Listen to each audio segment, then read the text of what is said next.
大家好啊，我係小五線班嘅李俊熙同學。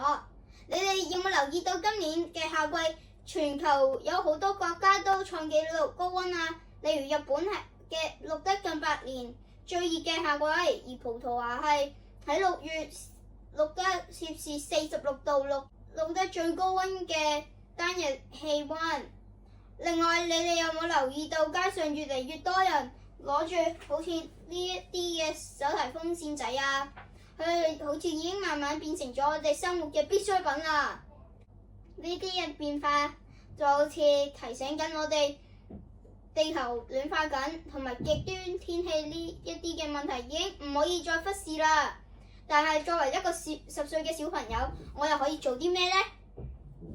其實喺幼稚園嘅時候，爸爸媽媽已經教我喺屋企裏面將垃圾分類。每逢星期6日，媽媽都會帶我去屋企附近嘅回收箱回收。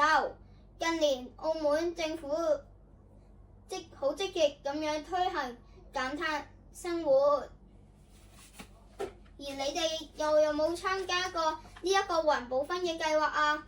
而家喺全澳門已經有60多個好似呢一啲嘅智能回收機啦，而家回收真係好方便啊！我仲記得我第一次儲碳積分換咗一個超市嘅券，買咗我最中意食嘅零食啊！雖然係一個小小嘅禮物，但係印象真係非常深刻啊！今個暑假我去咗我婆婆屋企，仲發現咗佢屋苑原來有一個回收嘅計劃啊！我梗係鼓勵我婆婆去參加啦！我喺屋企幫佢將垃圾分類好，仲記得嗰一日負責嘅管理員叔叔最後俾咗我哋3個印花，又稱讚我嘅行為。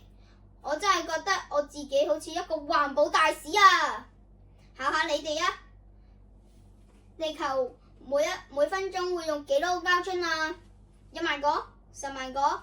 你哋都錯啦！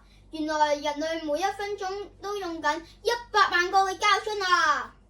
而其中80%嘅膠樽都冇被人類好好地回收，淨係就咁掉咗落垃圾桶啊！所以千祈唔好睇小自己少少嘅出嘅1分力，因為都會影響到地球未來啊！你又願唔願意同我一齊做環保大使啊？多謝。